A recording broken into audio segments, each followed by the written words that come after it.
Yeah, it's funny to think about where we are now as we are a few weeks away from WrestleMania, less than a month away. And to think about where we were at the beginning of the year when we looked ahead to WrestleMania 40 and what was supposed to be the WrestleMania main event. It looked like all roads, no pun intended, were leading us to Cody Rhodes against Roman Reigns in the main event for the Undisputed Championship. And then we heard that The Rock was going to come back. Even though Cody won the Royal Rumble, we saw The Rock come back.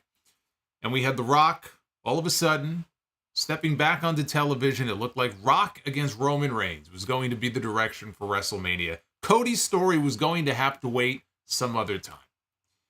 Until the fans rebelled, or at least some of them. A subset of fans rebelled against the idea of Roman against Rock. They didn't like it, and that forced a change in direction, another change in direction for WrestleMania. Back to Cody and Roman, back to the way it was going to be.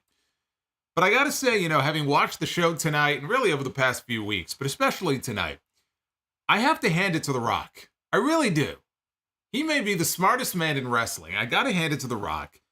He has managed to take a situation where he wanted to have the biggest WrestleMania main event of all time, right? And the fans, they didn't like that idea. So they had to go a different way, and what he has managed to do is take both WrestleMania main events on night 1 and night 2 and make them both about himself. He has managed to do the impossible. Now, I know we have a couple of people. We have Roman Reigns is in both main events. Cody Rhodes is in both main events. It's not even about them. It sounds weird to say that because Roman Reigns has been the top dog in this company now, last 3 years, 3+. This man has been the top champion in this company. Everything has been built around Roman Reigns and the bloodline when he's actually there. Like, he is clearly the top star on this show and in this entire company. But ever since The Rock came back, he has taken a back seat. We talk about little brother syndrome. We talk about little brother. He's more like mini-me. Right? He's got the same tribal tattoos and everything else, part of the same family, part of the same lineage. But he's like Rock's mini-me, but with longer hair. That's basically the role that Roman Reigns has been relegated to. This is not about Cody Rhodes anymore. We've gone from Cody and Roman to Rock and Roman, back to Cody and Roman, and now what we have, the true WrestleMania main event on night 2, is The Rock against Cody's mom. Yes, Mama Rhodes has entered the story. He dropped a social media promo earlier today, 8 minutes long, and then pretty much mirrored it in the opening segment on SmackDown tonight. The Rock dropped some gospel, as he likes to say. He dropped some gospel on Cody's mom and called her out on live television and basically challenged her to be front row at WrestleMania, so that when he whips her son, he's going to take his belt. He's got this leather weight belt. He's going to take his belt. He's going to whip her son so bad. He's going to have all of Cody's DNA is going to be on this. Well, maybe not all of his DNA. That would be sick. But he's going to take that belt with Cody's blood on it, and he's going to hand it to Mama Rhodes at WrestleMania. It seems to me like they're building to a spot where Cody's mom is going to slap The Rock. I don't know, but it's all about them all of a sudden. But Rock has done a masterful job of making this entire show, both nights, all about The Rock. And you feel it when he walks out there on the show, the music and the crowd reaction, and literally they show the electricity. The lightning bolts are shooting out from the sky. This man, he's like God when he walks out. Bravo, Rock. Bravo. Truly the biggest star in all of professional wrestling right now. Making that very clear is The Rock. This WrestleMania is all about the Great One. Remember when Rock and Austin were headed for this epic match at WrestleMania 17? In WWE, they saw they had gold in this match with Rock and Austin, and they thought, well, how can we make this match better? I know. We'll add Austin's wife.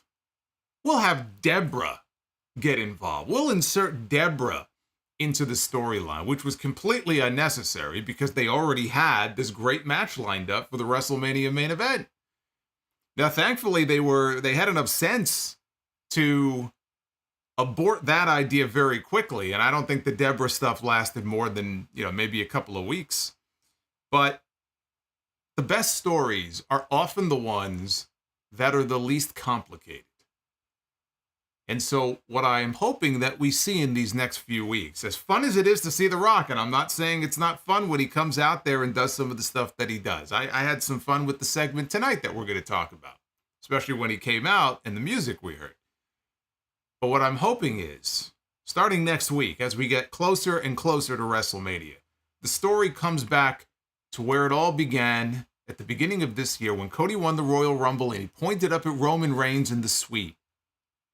We get back to Cody and Roman, because at the end of the day, that really is where the focus ought to be, at least on night 2. Comes down to Cody Rhodes and Roman Reigns, a rematch of last year's WrestleMania. And even though it's going to be overshadowed by The Rock and what The Rock is going to do, and if it's bloodline rules, The Rock will be involved, he'll be at ringside, or he'll be the referee, or there'll be some shenanigans. We already know this.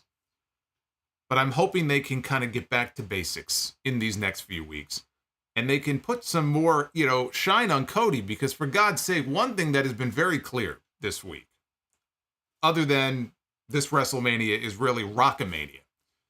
What's very clear is that The Rock goes out there, he shits all over Cody, he shits all over Seth Rollins, which is not hard to do. I mean, the guy's out there, he's dancing around, he's wearing all these weird outfits. It's not hard to make fun of Seth Rollins. But a lot of what he's saying is not untrue. And so far, the comebacks that we have heard from Cody Rhodes and Seth Rollins have been less than stellar. You're supposed to punch back, right? They haven't exactly been punching back very hard. That needs to change. It was fine that Cody went out there and showed some emotion. He got a little emotional on Raw Monday night, right? Talking about how he can't hand the title to his father. He's going to have to hand it to Mama Rhodes. That's all well and good. But starting next Monday, they better have a plan to send Cody Rhodes out there and not look like, the blubbering challenger, or come out there and be nice to The Rock. He'll be out there in his suit, all dressed up, being very diplomatic. We don't need diplomatic Cody. We need the gloves to come off, and we need Cody Rhodes to punch back at The Rock. Because the longer this goes on for, where Rock is just going to bury all these guys, and there's no suitable comeback from them, boy, is he going to make them look like shit going into WrestleMania. But by having Rock on this show, there's another thing about having Rock on this show, and they opened the show with Rock tonight. Once Rock left the show tonight, it was all downhill from there. This show took one hell of a nosedive after Rock left. A very paint-by-numbers, kind of boring episode of SmackDown, right? There wasn't anything offensive about it. There wasn't anything bad as far as the in-ring action. The in-ring action was fine. I mean, you didn't get a lot of time for some of the matches, but that's just kind of the way it is on SmackDown. But once Rock disappeared, I don't know what happened to this show. I had a difficult time focusing and keeping my attention on what was going on, because it just felt like, man, there's just not a whole lot going on here. Even though there was, I mean, if you look at what we had tonight, Jimmy against Jay at WrestleMania was made official. Jimmy Uso answered the challenge from his brother from Monday night. We now have a triple threat match that is official for the United States Championship at WrestleMania. So we got that announcement. And we had a couple of matches, qualifying matches, for the six-pack ladder match that they're doing for the tag team titles at WrestleMania. So there were multiple things on this show that forwarded certain stories for WrestleMania. The stuff with Bayley and Dakota, they had a match at the end of the show. A very, very lame finish. But there's a story there as well. Obviously, those two, Bayley and Io, are heading for a women's title match at WrestleMania. So they hit the notes that they needed to hit. But man, after Rock left, there just wasn't a whole lot to this show. Not a very exciting episode of SmackDown. This is your SmackDown review. Hopefully this review will be more exciting than SmackDown tonight. For Friday, March 15th, 2024. I am the Solomonster. Like and subscribe. We've reached the end of the week. TGIF. the work doesn't end for me. Actually, my work is just beginning for this weekend, but hopefully all of you will have a very enjoyable, relaxing weekend. Hit that subscribe button. 400 likes is the goal that we are looking for Be the Booker tonight. And super chats are open. You will see them popping up on your screen. You'll know it also popped up on the channel this week. The first installment of Sound Off Gamer for WWE 2K24. So if you missed it, the video is up on the channel right now. It's over an hour long. There is a Sound Off Gamer playlist on the channel, so if you miss any of the new videos, they will all be filed away in that playlist, so just file that away as an FYI. But hopefully you guys will enjoy me making an ass out of myself playing 2K24. It wasn't a total loss. I'm on my way to winning the championship, but not without my usual frustration, which I know you enjoy very much.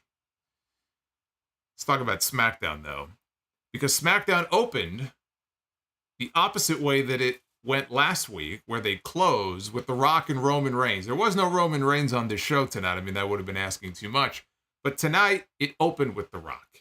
And they played The Rock's music, big ovation. They were in Memphis, Tennessee tonight, another sold out or near sold out show. I think they had 14,000 plus in the building tonight. And Memphis was home many years ago for The Rock when he was first breaking into the wrestling business. So, of course, it wasn't Miami, but they basically gave him a hometown reaction tonight. But he comes out to his regular music. And then they switched. They switched to a different song. And I thought maybe they were going to do it. I wasn't sure, though.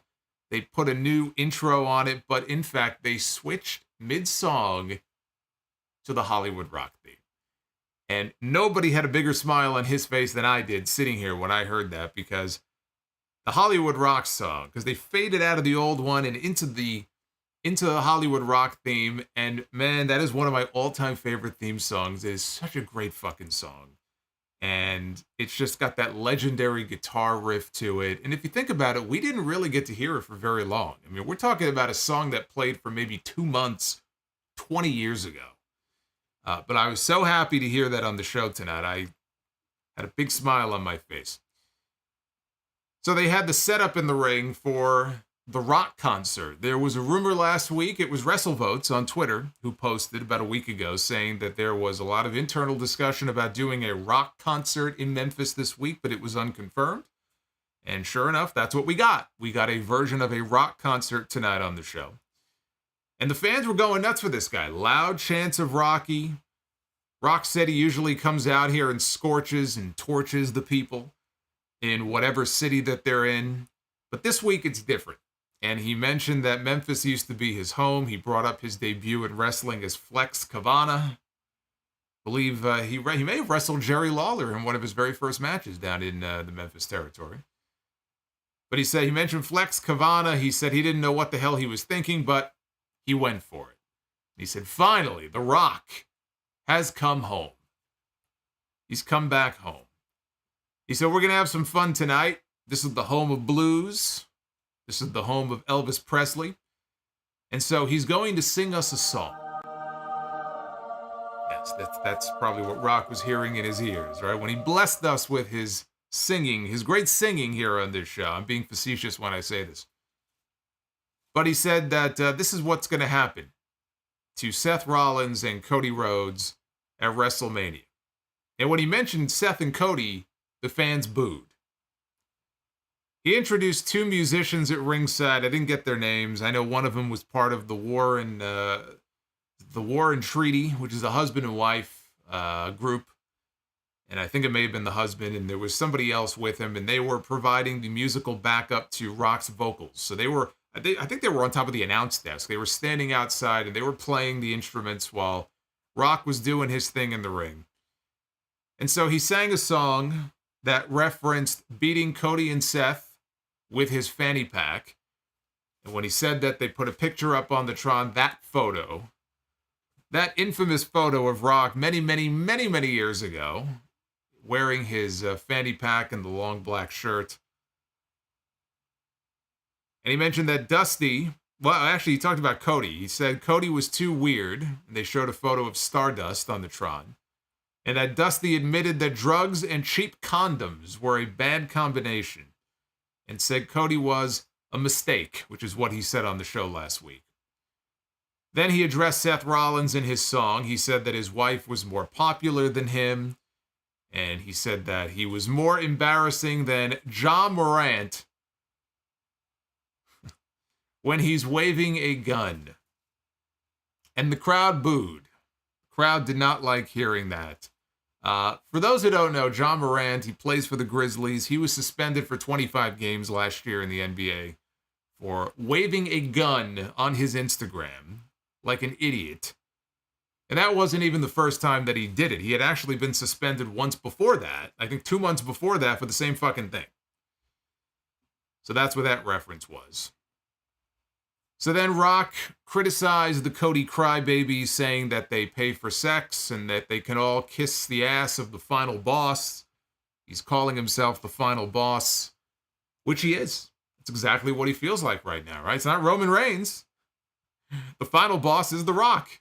He comes out every week and says, I'm the boss. I'm on the board. I'm your boss. I'm your boss. I'm everyone's boss.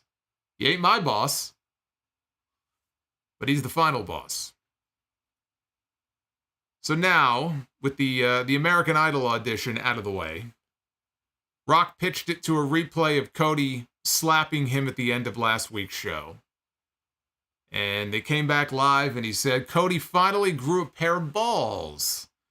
And what did The Rock do? He smiled when Cody smacked him across the face last week, right? He didn't lunge at Cody. He didn't freak out. He didn't lose his mind. He said he smiled. And then a few days later, Cody went on Raw, and the world was waiting. He said the world was waiting to see how Cody Rhodes was going to follow that up and how Cody Rhodes was going to respond to the moment that made him famous. And he pitched it to a replay of Cody's interview with Michael Cole from Raw on Monday night, where Cody said that he was crying. He was getting very emotional. We talked about this on Monday in the review, where he was sitting there and he was talking about how, well, I can't hand the title to Dusty, but I can hand it to Michelle Rubio, which is his mom's name. So the mock. Talking about Cody's mom, not the mock. The Rock, focus here. The Rock made fun of him for crying and for wanting to give the title to his mama. I'm going to give the title to my mama. Right? He was mocking him for it. Rock said he doesn't even want to talk to him right now. He wants to talk to Mama Rhodes. This is the real WrestleMania main event here. Philadelphia, 40th anniversary. The Rock, Dwayne Johnson, against Michelle Rubio, Cody's mom. So he wanted to address her. He said he knows that she's watching. He knows that she's listening. He said her son took something from him, and he's going to make him pay. He's going to make his family pay. He's going to make her pay. On night 1, he and Roman Reigns are going to beat her son and Seth Rollins, and then on night 2, it is going to be Cody Rhodes one-on-one with Roman Reigns, and it is going to be bloodline rules. And he knows that she wants her son to win so bad. And Rock said the title is staying around the waist of his cousin Roman Reigns, and the crowd booed. Rock said that she is going to get a belt. It's not the belt that she expects, but she is going to get a belt. It's going to be the Rock's belt. And he pulled out a leather weight belt. Same one from his Instagram video. Well, it was on Twitter and Instagram earlier today. He said he's going to make Cody bleed. He's going to tear his flesh and whoop him like a dog over and over again. And Mama Rhodes, your son's blood is going to be on this belt. And when The Rock is done whooping her son and Roman beats him, The Rock is going to take his belt full of your son's blood, and he's going to walk right over to her in the front row, and he is going to hand the belt to her. And she's going to be crying, she'll be crying, just like her son. And he's going to whisper in her ear, Michelle, what can I say except you're welcome? Which is a song from Moana, which of course is The Rock's movie. So the fans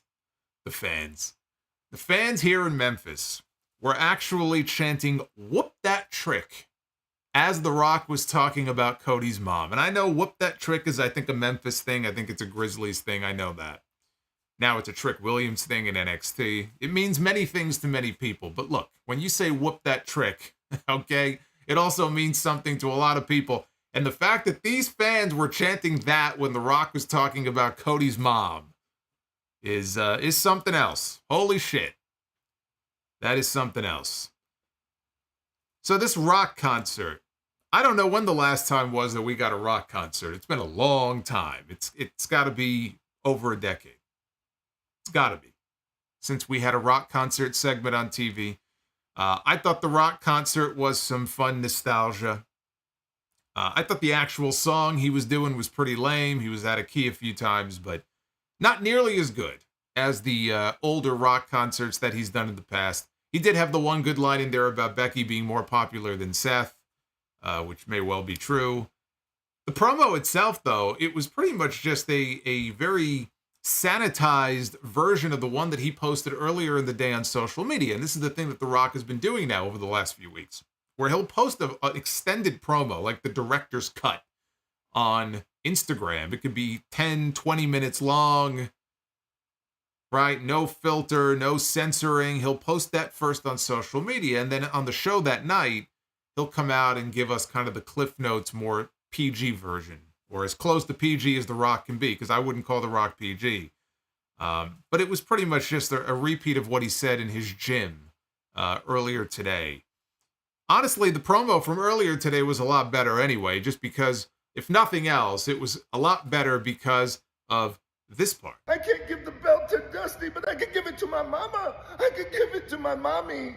My mommy. Shut the fuck up. Can't say that on Fox. So for that part alone, the promo on social media was much better than what we got here on the show. Rock was on his home turf tonight. Like I said, he basically grew up in a way in Memphis many years ago when he was first breaking in. So the Rocky chants were louder than they've been in other cities. And they're pretty damn loud no matter what city they go to, because the fans, they still want to cheer for him. But they were ultra loud tonight. But like I said, they're going to be loud anywhere they go because this dude is a megastar. He's one of the most recognizable names in the entire world. Movies, he had a television show for a while. He was at the Oscars the other night. He's got his tequila. He's tied in now with this UFL league now that they've merged. He's involved in all of these different things. Everyone knows who The Rock is. And he's been so far removed from the wrestling bubble for so long. I mean, when was the last time we saw Rock this consistently on television? I think tonight was his last show. At least for a little bit. I don't think he's supposed to be on the show next week. Roman is back next week. Little brother can take the place of The Rock on next week's show. But of course he's going to come out wherever he goes, and he's going to get a mix of cheers and boos, but he's getting mostly cheers wherever he goes. Because not only is it cool to see The Rock on television every week like this, right in the eyes of the fans, we're getting heel Rock. Heel Rock is the best Rock. And it's been a while since we've seen that. And I don't know how much longer we're going to have it for. It may only be a few weeks. So, he comes out there and gets these superstar reactions. But again, it's incredible for 3 years how Roman Reigns has been positioned as the alpha male in this company. He's the guy, right? Champion for 1,200 and whatever days, however long it's been. And it didn't take very long. Rock walks in, and within a matter of weeks, I mean, the dynamic has flipped. And I assume that's going to factor into the eventual story that splits them off and leads to Rock against Roman, whenever that may be. Probably not until WrestleMania 41, because Rock is going right back to filming movies not long after Mania this year. He's not going to be around that much longer. So the earliest they could even think of doing Rock and Roman may be SummerSlam, but that's not looking likely. We're probably looking at WrestleMania next year. So I think that will play into a longer-term story there. But boy, Roman Reigns went from number 1 to a distant number 2 very quickly. And as I said before, I give the guy a lot of credit because the fans rebelled.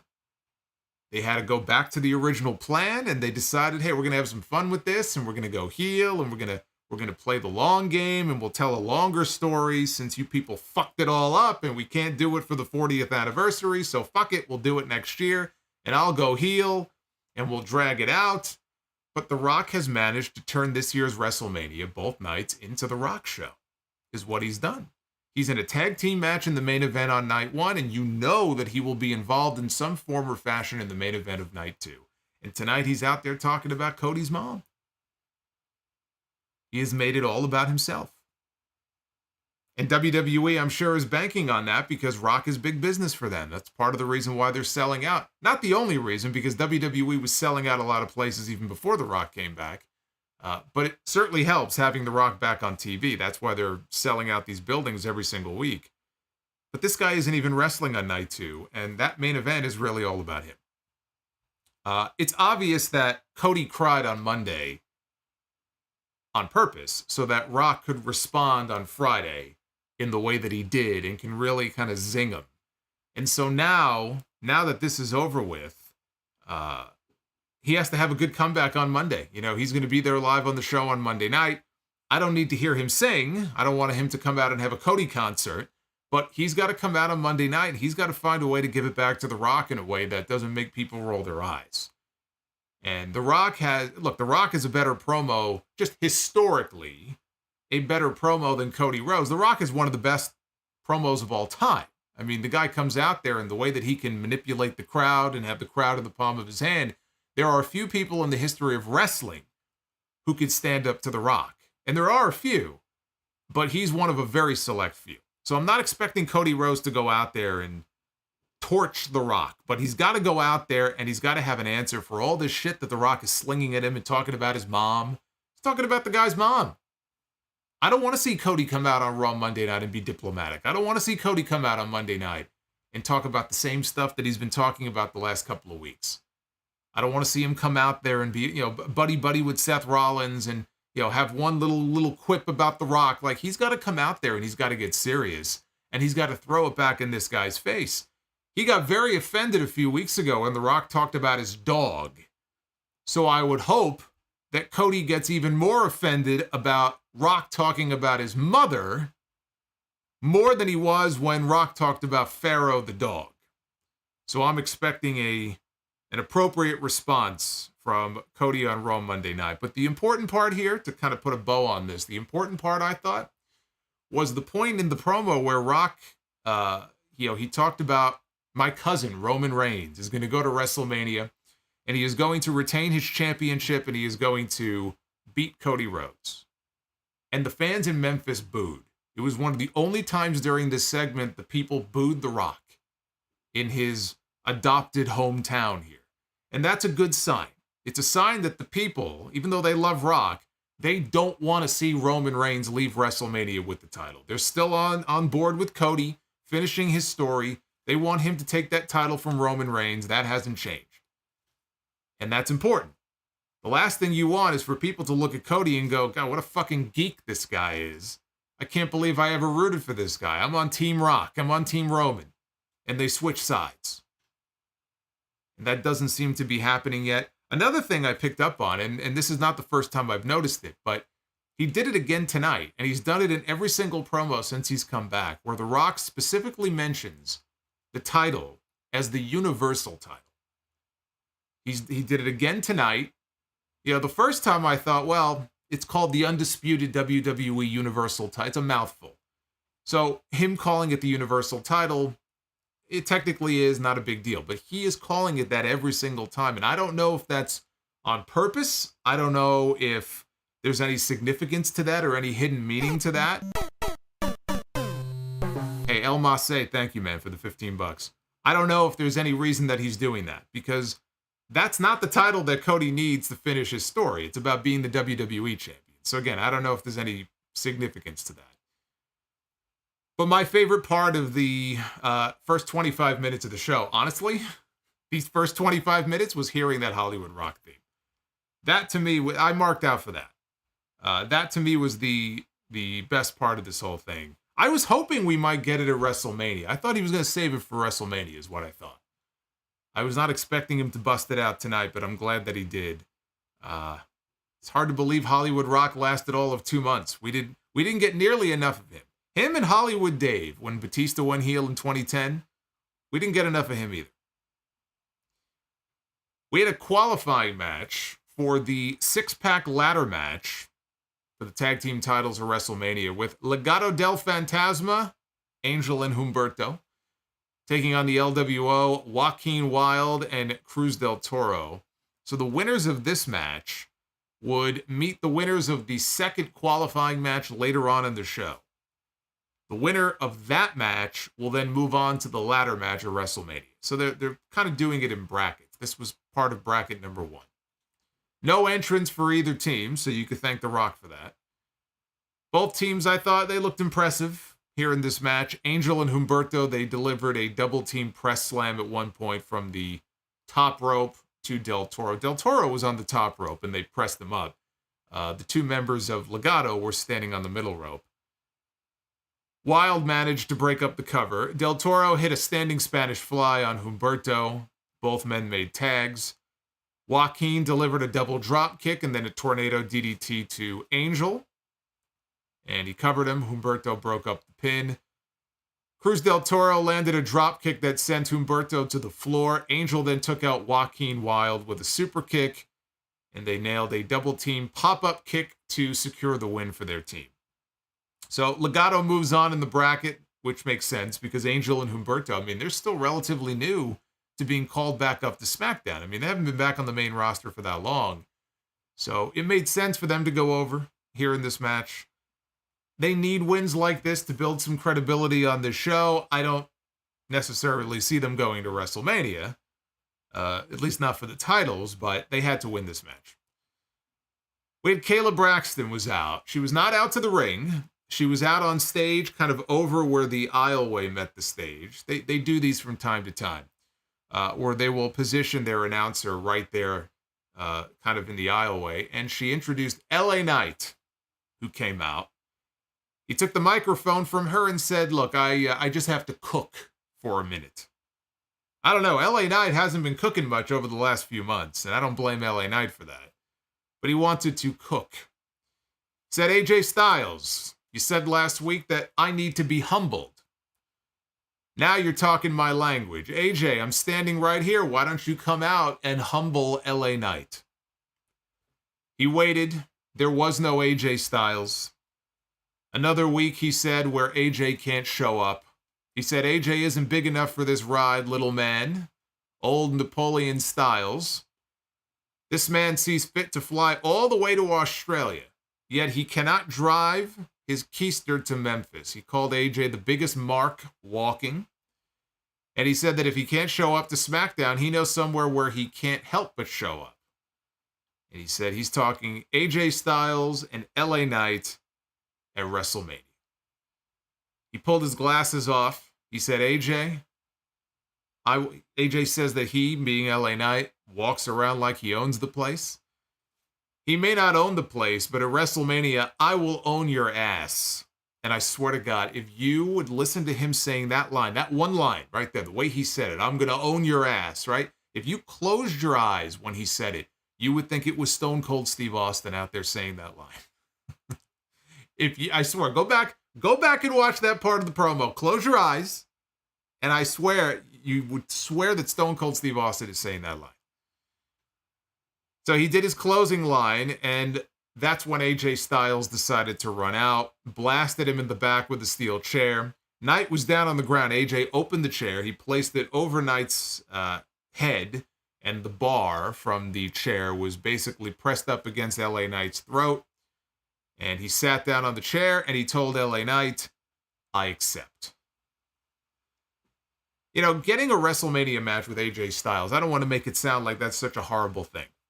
Because AJ Styles, he's going to go down as one of the all-time greats. I mean, he's had a tremendous career. Obviously, he's older now. He's in his mid-40s. He's not the AJ Styles he was 10 years ago, but the guy can still go. The problem is, AJ Styles has been so marginalized. And I know he was involved in a title match at the Royal Rumble. He was one of 3 challengers in that match. But that's the only thing of note that this man has done in this company, probably in over a year.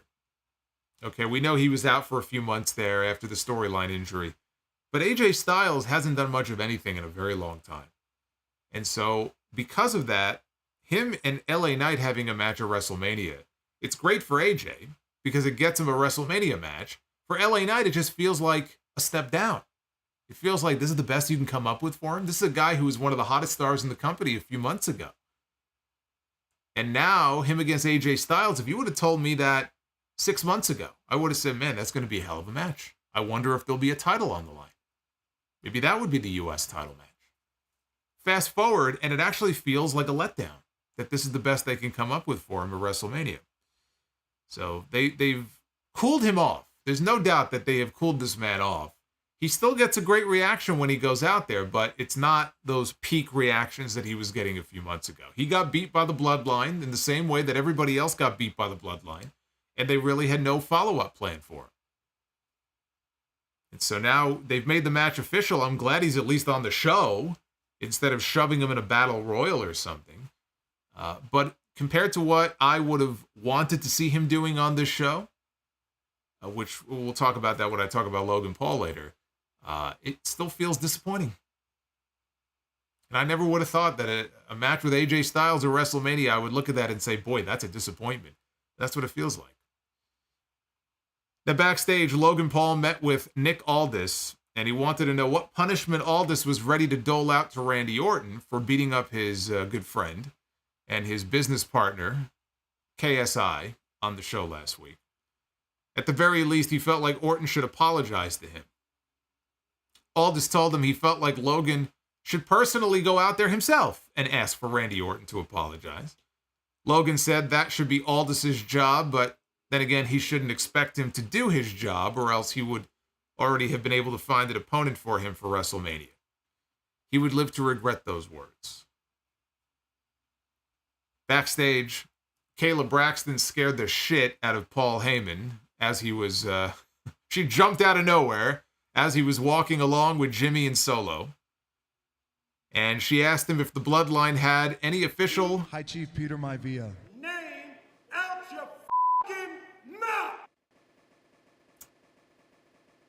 Hey, Kels, thank you for the $28 High Chief Super Chat. You better keep his name out your mouth, or else Rock is going to be all over you. Kels, thank you. So she wanted an official response to Jey Uso's challenge from Raw on Monday night. Jimmy jumped in. I have one pair of skinny jeans, and I'm going to wear them every week just to piss you off. There he is. There he is, Hollywood Dave Bautista from 2010. There's our $35 super chat right there. Always good to see Hollywood Dave. He was gone far too soon. Can you imagine a Hollywood Rock? I mean, I'm going back then, not today, but like back then. Hollywood Rock and Hollywood Bautista. How great would that have been? So Jimmy jumped in. He did have a response. Jimmy Uso had a response to his brother's challenge for WrestleMania. He said, we got little brother out here talking all that noise. He was talking about Jey, not Roman Reigns. And Jimmy was all fired up. He said, before everything, he was Jimmy's little brother. He followed Jimmy around. Last year at WrestleMania, it was Jimmy and Jey. This year at WrestleMania, it's Jimmy versus Jey. He goes, you want me? And he screamed, yeet. And then the camera lingered on him for an uncomfortable period of time. I mean, I counted a good 6 or 7 seconds, which is a long time to just linger with the guy maintaining that same face. I don't know why they do that. I almost think it's a rib, honestly. They did it with Kevin Dunn. They still do it now, even though Kevin Dunn is gone. But I still feel like it's probably a rib on the guy. Here's what I think. I think they should open night 1 of WrestleMania with Jimmy against Jey. Because we already know Seth Rollins and Drew McIntyre, they're probably going to open night 2. I can't imagine them going on right before the WWE title match. So if Rollins and McIntyre are opening night 2, which they should, Jimmy and Jey should open night 1. Just let them go out there and tear it up in the opening match. We had Randy Orton one-on-one with Grayson Waller. Orton got jumped from behind by Austin Theory, and the referee rang the bell. Waller tossed Orton outside the ring almost right away. and Orton turned the table, sent Waller into the timekeeper's area. After a distraction from Theory and Logan Paul, who was out there on commentary, Waller hit a rolling flatliner onto the lid of the announce table. He avoided a draping DDT. A few minutes later, dumped Orton back to the floor. He tried to capitalize on that. Orton, though, turned that into a few suplexes on top of the announce desk. Back inside, Theory climbed up on the apron. Waller collided with him by accident and knocked him off. Orton then hit the draping DDT. He set up for an RKO. Theory, though, pulled Waller out to the floor. Orton dropped Theory with a draping DDT, and then he finished off Grayson Waller with an RKO. When the match was over, Theory attacked Orton with a chop block from behind, and he called Logan Paul into the ring.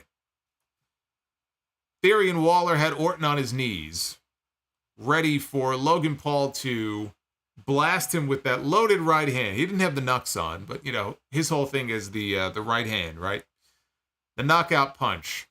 When Kevin Owens ran out to run off the heels, and he tried to help Randy Orton up to his feet, Orton, though, did not know that it was Kevin Owens, and he almost RKO'd him. And Kevin Owens, his reaction was basically like, what the hell, dude? Like, what are you doing? So then Theory got back inside. He got hit with a stunner into an RKO. He got a stunner RKO combo, which was pretty cool. Logan Paul now is in the aisleway, and here comes Nick Aldis. He walks out, and he says, I just wanted to follow up on our meeting from earlier. First off, were you able to get that apology from Randy? I said, no? Okay.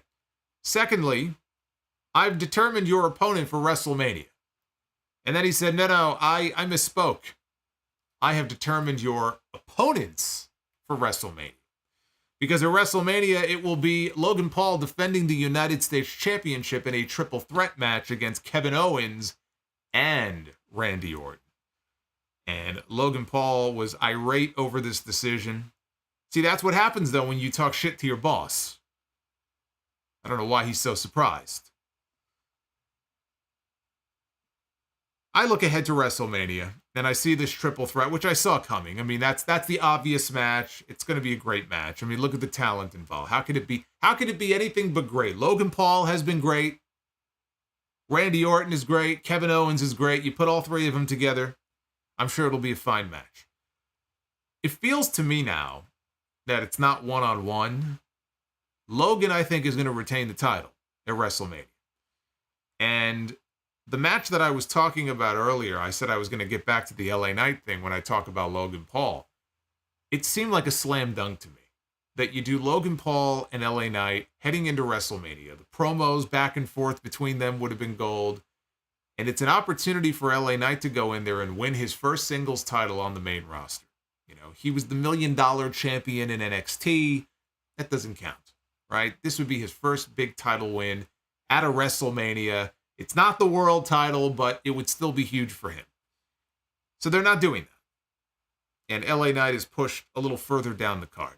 But if the idea is they don't want Logan Paul to lose the title yet, and he's going to retain, then I'm okay with that.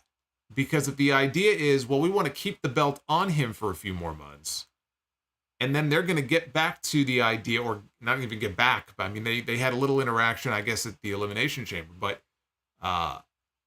get back to a place where we can have a Logan Paul, LA Knight proper singles match sometime between now and SummerSlam, maybe at SummerSlam. You know, Logan Paul is not from Cleveland, but he's from Ohio. I guess to him that's like kind of a hometown, homecoming, whatever. He announced it on his podcast this week that SummerSlam is coming to Cleveland in August. They'd probably want a pretty big match for him on that show, and it could well be defending the U.S. title against LA Knight. And that's cool, if that's the plan. Because I would rather they do that than have LA Knight wrestle Logan Paul and lose. So I'm okay with that if that's the plan. I would like to see them circle around to that as a match sometime between now and SummerSlam. And they could still do it. They could still get that title on LA Knight. They've just got to find ways to try to keep him somewhat hot in the meantime. He would have to go to WrestleMania, I would think, and beat AJ Styles. Unless they want AJ to win the first match and they just kind of keep that going for a whole series of matches. frankly, I don't know what else they do with LA Knight if they don't do that. So they may keep the LA Knight AJ thing going for a while, even beyond WrestleMania, but they've got to find ways to keep him somewhat hot so the crowd doesn't stop caring about him. There's only so much that the guy can do. He's going to go out there, he's going to cut promos, he's going to say, yeah, but you've got to give him something to really sink his teeth into. If they can do that, then eventually they could do him and Logan Paul. I really would like to see that feud. I think it would be fun. And then hopefully it culminates with him winning the U.S. title. But it just feels to me like this match that we're getting, the triple threat, it's not set up for Logan to lose. Almost the opposite, where Orton and Owens being in there together may end up costing each other in the end. And Logan ends up being the beneficiary of that. We had Kayla Braxton was in the back with Damage Control. And Dakota Kai said that Bayley is not going to be able to take them all out and make it to WrestleMania. She said that she's going to break Bayley. This is all Bayley's doing. She was jealous of the Sky. She was threatened by Kyrie and Asuka, so they had to cut her loose. She told Bayley and all the chicks in the locker room that they, as in Damage Control, run the show. Abu Sika says, Bukkake. I'm the Bukkake Ghost. Oh my goodness.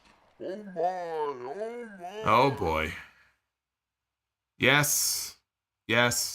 Our boy Abu Sika is checking in with the $69 super chat. Abu Sika 69ing me here on a Friday night, dropping the Bukkake Ghost. You know, the Ghost doesn't show up very often. He doesn't show up nearly enough on these streams. But when he does, as you saw there, he climaxes posthumously. Thank you, Abu Sika. It's always good to see the Ghost.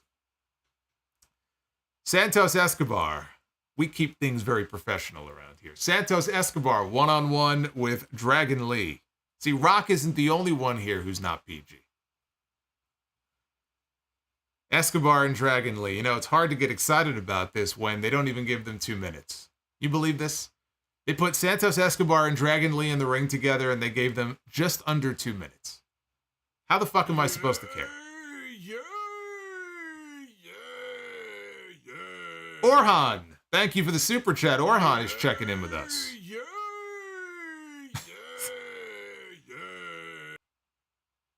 God, I'm an idiot. So Dragon Lee hit a sit-out powerbomb for a 2 count. The rest of Legado del Fantasma, they tried to interfere. Lee took care of them. But that led to Escobar hitting the Phantom Driver for the win. And that was pretty much it. That was basically the crux of this match. You know, for a guy who was getting a pretty decent push there for a while in Dragon Lee, Triple H is a big fan of his. He was getting a push. They sure did make him feel like a complete afterthought here.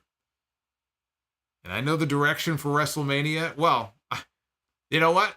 I take that back. Because let's talk about what happened when the match was over here. I was about to say the direction for WrestleMania doesn't involve Dragon Lee. It involves Rey Mysterio and Santos Escobar.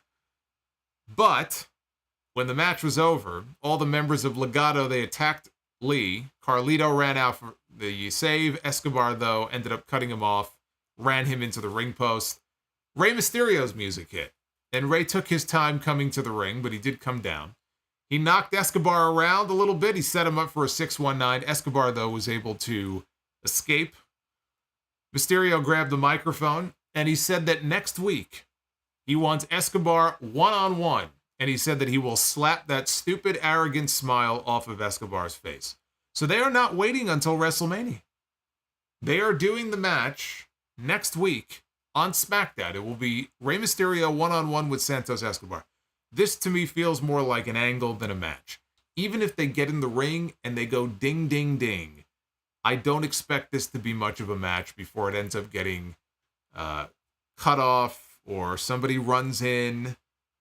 We get some sort of a draw or a no contest or something. There's no way that we're not getting this match at WrestleMania. Because even if you think, well, maybe they want to have all the members of the LWO and all the members of Legado. Well, let's see. Legado del Fantasma is Santos Escobar, Angel Humberto, and Elektra Lopez. All right? That's 3, not counting Elektra, because she's not wrestling. The LWO, you've got Rey, you've got Carlito, you've got Joaquin Wilde, you've got Cruz del Toro, you've got Dragon Lee, who's technically, I don't think, part of the LWO, but he's one of their buddies. All right, very lopsided. You're not going to have a 6-man tag or an 8-man tag because Legado doesn't have enough people. So the WrestleMania match has to be Mysterio one-on-one with Santos Escobar. Whatever they do next week, I still think we're getting the WrestleMania match. If not, they're out of their minds. We had our second qualifying match in bracket number 1 for the 6-pack ladder match of WrestleMania with the New Catch Republic, Pete Dunne and Tyler Bate taking on Pretty Deadly, Kit Wilson, and Elton Prince. Like earlier, neither team got an entrance. Bate caught Kit Wilson in midair, hit a suplex and a standing shooting star press. Tyler Bate did his airplane spin at one point to Prince. After he dropped Elton, they went to commercial. Bate lifted Wilson for a delayed vertical suplex. Prince tagged in. Dunne, though, got the tag as well. He hit a couple of enziguris. Tyler Bate tagged in. They hit a double drop kick on Prince. Things broke down a little bit. All 4 men ended up in the ring. Bate ran into a boot to the face from Kit Wilson, and Pretty Deadly ran Bate and Dunne into the ring post. Pretty Deadly hit a double-team bulldog. Tyler Bate, though, kicked out. Dunne tagged in. Bate and Dunne then hit their Birmingham finish. Talked about that last week since Pete Dunne is from Birmingham. It's the Birmingham, and they picked up the win. I liked it. You know, some decent action here. I feel like, I don't know, these matches, they all seem to run together. I feel like we've seen this enough times already. But this was fine for what it was. Dunne and Bate, they move on to wrestle Legado in the semifinal now of bracket number 1. And the winner of that match will then advance and will claim one of the 6 spots in the ladder match of WrestleMania for the tag team titles. The main event was Bayley against Dakota Kai, who had the rest of Damage Control with her at ringside. Bayley went right at Dakota to kick things off here. And Dakota slapped the hell out of her, and so Bayley picked her up and ran her into the corner. Bayley slammed Dakota onto the apron and then suplexed her onto the floor outside. And they went to their final commercial break of the night as the rest of Damage Control surrounded Bayley outside the ring. Asuka tried to interfere. Bayley avoided it. Why is Solomonster a Punk hater? Why does he hate Punk so much? What did he ever do to him? You know, CM Punk is being advertised for Raw in Chicago on March 25th. I think that's his first, is that his first Chicago show since he came back at Survivor Series? I believe so. So they want him on that show. I'm sure he'll have something to say about Drew McIntyre, or Drew McIntyre will have something to say to him. I said this the other night. They're mentioning Punk so much, and he's going to be on Raw. He's being advertised for March 25th, that I think he's going to end up having some kind of role in that world title match at WrestleMania, whether it's referee, whether he promises I'm going to be there, I'm going to do commentary. I mean, he almost has to be with the amount of times that he's being name dropped, especially on Monday night. I would be surprised if he had no involvement in that match. But hey, Kells with the $40, reading the chat. Kells with the $40 drop, man. Thank you, man. You're a beast tonight. Kells coming in hot. Coming in and supporting here on a Friday night. I love it. So back to this main event. They went to their final commercial break. We had Asuka try to interfere. Bayley avoided it, only to run into a double stomp by Dakota. Asuka hit Bayley while Dakota distracted the referee and got a 2 count out of it. Bayley eventually came back with a modified draping neckbreaker. Bayley went to the top. She connected with her flying elbow drop and got a 2 count. Dakota hit a great-looking Pele kick that knocked Bayley backwards into the corner. Bayley came back with a power bomb, and now Io Sky decides. Now would be a good time to get into the ring. So in the middle of this match, maybe, I don't know, 7 minutes in, 7 or 8 minutes max, maybe, Io gets into the ring, and she lays her WWE Women's Championship belt down on the mat. And now they're going face to face in the middle of the ring. And the belt is on the mat in between them, and they're kind of circling each other. This is still a match in progress here. And then Io just decides to attack her. And the referee calls for the bell, and we get the lame disqualification finish. A lame, lazy finish to this main event match. Lazy-ass finish here. Naomi ran out. She was going to even the odds. And for a little bit there, she did. She took out Kairi. She took out Asuka. But Io threw her out of the ring and then turned her attention. All of them did. All of Damage Control. They turned their attention to Bayley again. The crowd chanted EST. They wanted Bianca Belair. Too bad, because you're not getting Bianca Belair. Instead, all the members of Damage Control, they each held Bayley up by her arms and legs. They kind of elevated her up off the mat while Kairi went up top. Actually, not Kairi, Io. Io went up top and hit her over the moonsault onto Bayley, and Damage Control posed to send us off the air. No Bianca Belair. Now, I don't know, maybe she came out when the show was over. Maybe there was a dark match. I would be surprised if she didn't show up, at least for the live crowd, because they were in Memphis tonight. Bianca is from Knoxville. She's a Tennessee girl. How are you going to have SmackDown in Tennessee and not have Bianca Belair make an appearance? So I don't know if she did or not once the show went off the air, but she was not on the show. And you know what? I like the fact, actually, that she was not on the actual television show, and I'll tell you why. They did a segment on the show last week where Naomi was watching a Bayley promo in the back, and she was feeling sorry for her. And Bianca walked up and said, well, why are you watching this for? Why do you feel sorry for this woman? This woman made my life hell for the last 2 years. Her and Damage Control. Don't have any sympathy for them. Like, you haven't been here. You've been gone for the past 2 years. You don't know what these women have been doing here on SmackDown since you've been gone. And that was a real reaction. Like, that felt like the reaction that a real person would have who has been screwed over constantly and tortured by this group of women. Right? Bianca has every right to feel the way that she feels and have no interest in helping Bayley at all. So I'm glad that she didn't actually run out here. It may take another week or two. I do think that in the end, though, we will see Bianca. Even if she has to be convinced by Naomi, I think Bianca will get involved because we are 3 weeks away from WrestleMania and Bianca Belair has no match. I don't think so. Obviously, they have some kind of a plan for her. Now, maybe it involves Tiffany Stratton, who was not on the show tonight. I feel like Tiffany should have, I know she's only been on TV for like a month and a half, but I would like to see Tiffany Stratton have a match at WrestleMania. Bianca and Tiffany, I think, would be great. That's not the sense I get, based on that segment last week. And the fact that they had to know the crowd would be chanting for Bianca when the show went off the air, they're obviously setting up her involvement here in some way. Bianca and Naomi against the Kabuki Warriors for the women's tag team titles, or a 6-person tag, Bianca, Naomi, and Jade Cargill, taking on Asuka, Kairi, and Dakota. So that way Dakota gets a match at WrestleMania. That's kind of what I'm feeling right now. I think that that's more likely. That could be up in the air, though.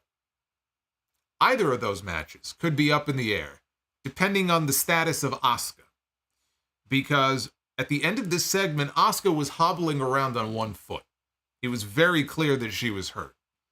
She was hurt, not necessarily injured, okay? Because those are not the same thing. You could be hurt but not injured. I'm hoping that she's just maybe slightly hurt, and it's nothing worse than that. Because this woman hobbling around like that was not a good sign at all. And I didn't see how it happened, because 1 minute, Asuka's outside the ring getting involved, and she's with the other members of Damage Control, and she's shadow boxing, and she looks fine. And then the next minute, she gets into the ring from the moment she got in, like when the match first ended, and she was hobbling around. It's not like, oh, it happened there. Oh, she tripped, or she got thrown, or somebody stepped on her ankle. Like, I don't know. I don't know how it happened. I'm hoping that if anything, maybe it's just a sprained ankle.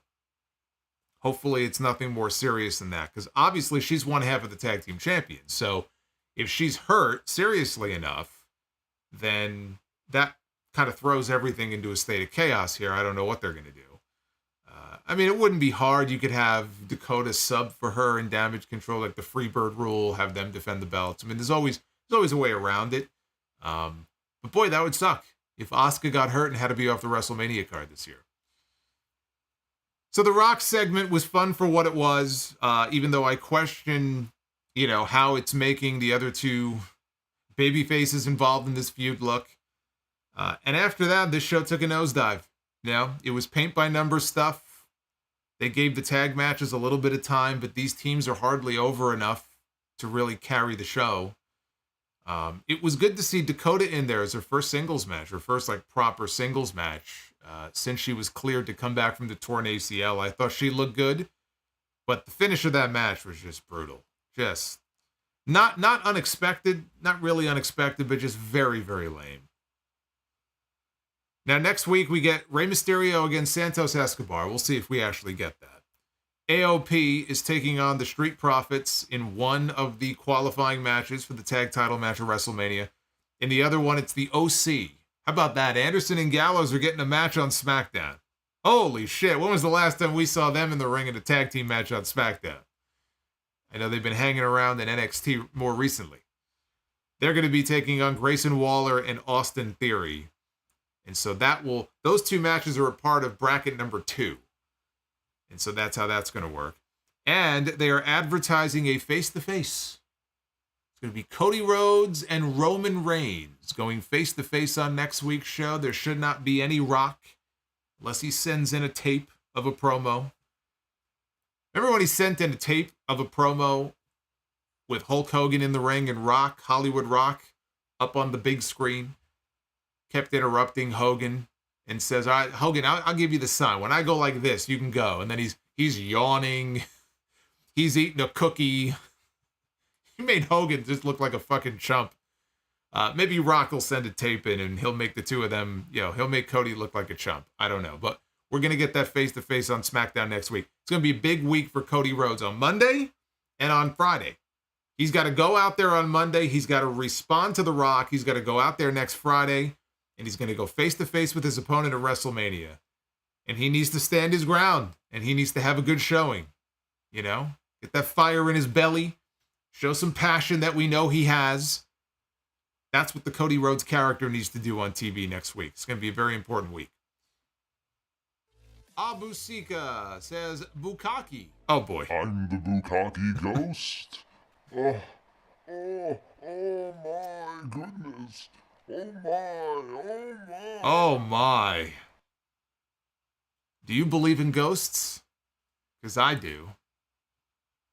I believe in Daniel Malcolm, who dropped $69 to bring the ghost back out of the closet. Ghost so nice, it appeared twice.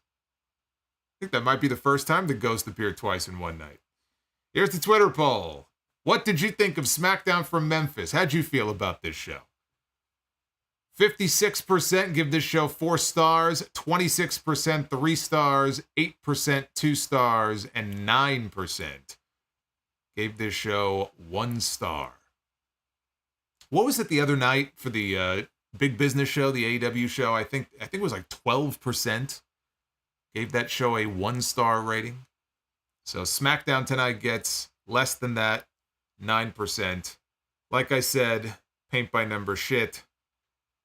Not a terribly exciting episode of SmackDown, especially after The Rock left.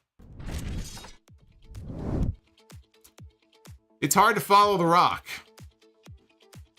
That much is pretty clear after what we saw tonight. It's hard to follow The Rock. Turtlehead says 2 guys, 69. The Solomonster. Yeah, that's great. What is this? Scream 7 said Nev Campbell is back. I thought Nev Campbell was done. I thought everybody walked out on Scream, all the other actors, and they weren't even going to do it. Are you telling me that Nev Campbell is coming back after all? Is that what you're telling me right now? Am I going to have to watch Scream 7?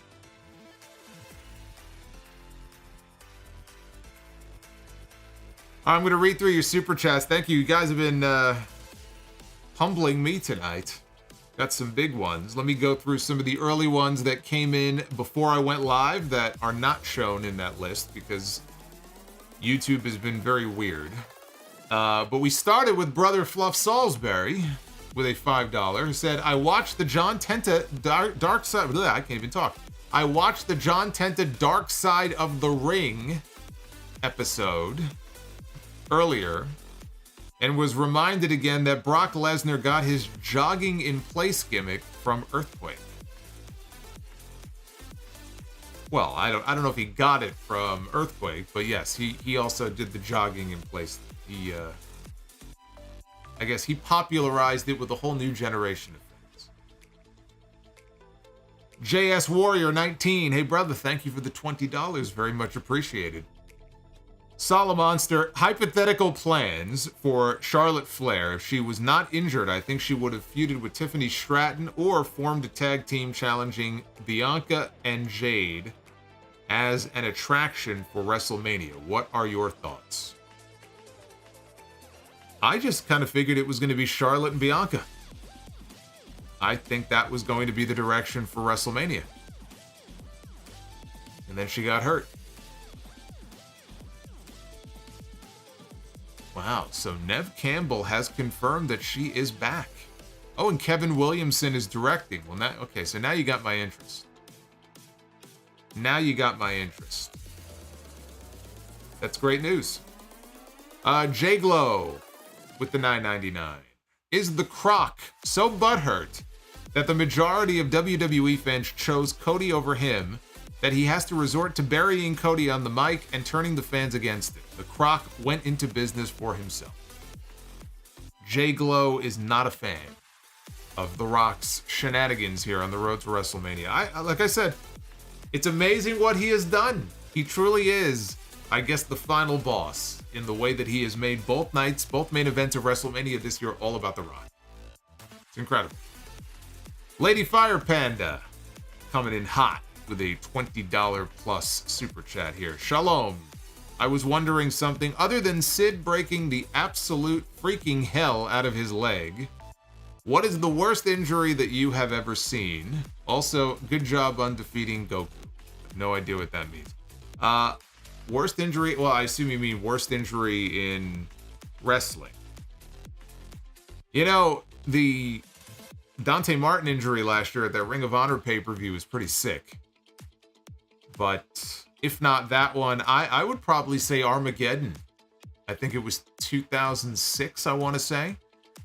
It was Joey Mercury and Johnny Nitro. It was a fatal four-way match. I know the Hardys were involved. I don't know who the other two teams were. I don't remember who they were. But it was a fatal four-way match for the tag team titles. And Mercury was not able to get his hands up in time to block the ladder. It's like a seesaw spot. I think Jeff Hardy came down to the ladder whipped up. He wasn't able to get his hands up in time, and that ladder smashed him in the face. And his face exploded. And you look at pictures of him in the aftermath of what happened, like in the hospital that night. You didn't even have to wait that long. Within seconds, his face was so swollen he couldn't even see out of his own eyes. And I can't believe he only got away with, I think, just a broken nose. I think that was it. I don't remember if he had any other broken bones in his face. It might have just been his nose. But watching it when it happened, like, this man's face just exploded. Blood everywhere, and the way his face swelled up, like, my God, that was scary. I mean, he could have been killed. That could have been so much worse, and it was bad enough. So, I would say that's probably top 3 in wrestling of actual injuries that I mean, we've had people die at wrestling shows, but if we're talking about injuries that I've seen with my own 2 eyes, I mean, that one is way up on the list. Alex with the $9.99. You are easily the best wrestling podcaster in the game. Always a pleasure to tune in after the show. That is Alex from Lewiston, Maine. Alex, thank you very much. That is very nice of you to say. I'm glad you enjoy the shows. And so, Alex, I salute you, sir. Thank you very much. You know what I'm gonna do? I'm gonna give Alex a yes chant. Alex deserves a yes chant for being such a big supporter of the podcast. I appreciate that. We've got our old friend here, Dick the Cock Johnson. Cody, Seth, and Roman should all be embarrassed by how much more entertaining The Rock is than all of them combined. Arabian Night. 10 matches set for WrestleMania. 14 probably the cutoff. Last 4 could be Nia Jax against Jade, Naomi and Bianca against the Kabukis, Rey against Santos, and Lashley against Karrion Kross with a stipulation. I hope for Lashley's sake that he gets on the WrestleMania card. I mean, he really got the short end of the stick last year, so him against Kross is the likeliest thing that they would do if he was going to be on the show, so I hope he makes it. And yeah, I mean, look, you got 2 nights. I think 6 matches, 7 at the most each night is like the perfect number. And I believe, starting with WrestleMania, I believe the pay-per-views are going to be starting at 7 o'clock Eastern. So they're trying a little experiment where they're gonna bump the start time up by an hour, which is what they used to do. Like originally it was 8 p.m. many years ago. And then they went to 7, and then they went back to 8. And so now they're going back to 7 p.m., which probably means a 5 o'clock kickoff show. But you have about 6 to 7 matches per night. That's 12 to 14 total for both nights of WrestleMania. I think that's the sweet spot. So I think that's what they'll probably end up going for. Triple H likes to keep these shows tight. Yusuf with the $5. Rocky is the GOAT. Sorry, Mama Rhodes. Also, my brother and I got tickets to Hog in Philly. See you there. Commissioner Solomonster. I will see you there. Yes. I will be in Philadelphia that Friday. And I may have something else that is pretty cool that I'll be able to announce soon. But yes, I will be there for Hog on Friday in Philadelphia. At least that Friday. So I will see you there. Make sure you say hello when I see you. If I don't see you, you come over and say hello to me. Ryagu. Do you think that LA Knight should be facing Logan Paul? I do. But it's not meant to be for WrestleMania. Hopefully they do it sometime between now and SummerSlam. DEH Sires. Dakota is so underrated in the ring. I'm glad that she's back. I'm just happy to have her back. Orhan. Austin must be getting an itch watching The Rock. You know, I know there's people who think that, Steve Austin may end up getting involved, and, you can never say never. But for those of you who don't follow Austin on his Instagram, here we go. On his Instagram, he's out in Nevada right now, and he's doing a lot of racing. And I forgot the kind of racing that it is, but it's like competitive racing. I don't think that if they had plans for him at WrestleMania this year that he would be doing competitive racing 3 weeks before WrestleMania. So I don't know if he's going to be there. It would be nice to at least see him, but I don't know if he will be there. Am I getting cheesesteaks? You don't know me very well if you would ask that question. I'm not getting cheese anything. So no, I will not be getting cheesesteaks. I would happily have steak, but no, I will not be having cheesesteak. Unfortunately. Orhan says, how do you compare The Rock and Hogan all time? So finally here, we're picking up with our list. Rock and Hogan are among 2 of the very best of all time. I mean, how do you want me to compare them? Hogan was far more important to this company and the growth of this company than Rock was. But compare them in what way? I mean, compare them in terms of promos. Rock has the edge on promos. Compare them in terms of the money that they've made. You got to go with Hogan. I mean, Hogan has had such a long run compared to so many of these other guys. Rock's run was not that long. If you think about it, his real run was maybe 6 years. That's not a long time. Now, he made the most of those 6 years. Made himself one of the biggest stars of all time. But I mean, if we're comparing, their place in history, Hogan's here and Rock is, and most people, frankly, are below Hogan, in the pecking order.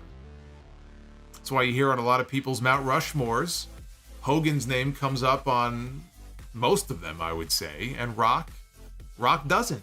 You know, Rock's on a lot of people's Mount Rushmores, but not in the way that Hogan is, because he didn't have that level of influence over the growth and success of that company at such a pivotal time in their history in the way that Hogan did. Paul Carpenter coming in with a $2 super chat. I thought Cody's mom was Sweet Sapphire. Man, you've been lied to. You only thought that it was Sapphire. No. That was Dusty's friend. They were friends. They were just friends. It was a completely platonic relationship. Mr. Andrew. Mania usually has around 15 to 16 matches, and I don't see key talent off the show, so what multi-person matches can you see? I see a lot from SmackDown. Yeah, I don't know what they're going to do. You could just shove a bunch of people in a match. I have no idea what they're going to be. I don't think you need to flood the shows with matches. I just don't. I mean, you could do 7 and 7. I think 7 and 7 would be fine. That's 14 total. I think that's a good number. I really don't think you need to go beyond that. They're going to have an Andre Battle Royal on SmackDown probably that Friday before. They've been doing it on SmackDown. Some people will make the Mania card. I think most people will make the WrestleMania card.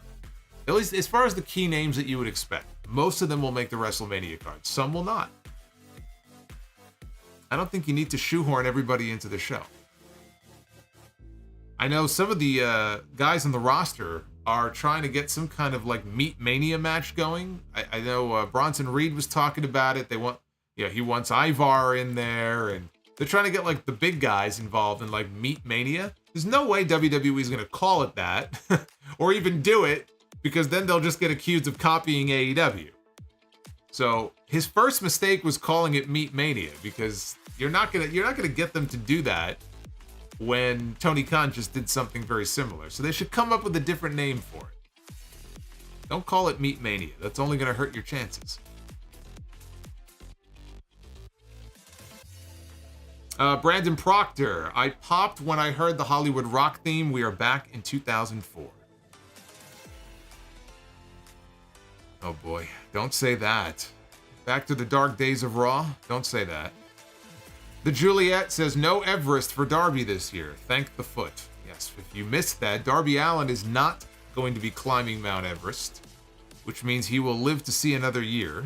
Well, I shouldn't even say that. I mean, given the risks that this guy takes, he may not, but he broke his foot 2 minutes into the match with Jay White on Dynamite this week, and he wrestled the rest of the match with a broken foot.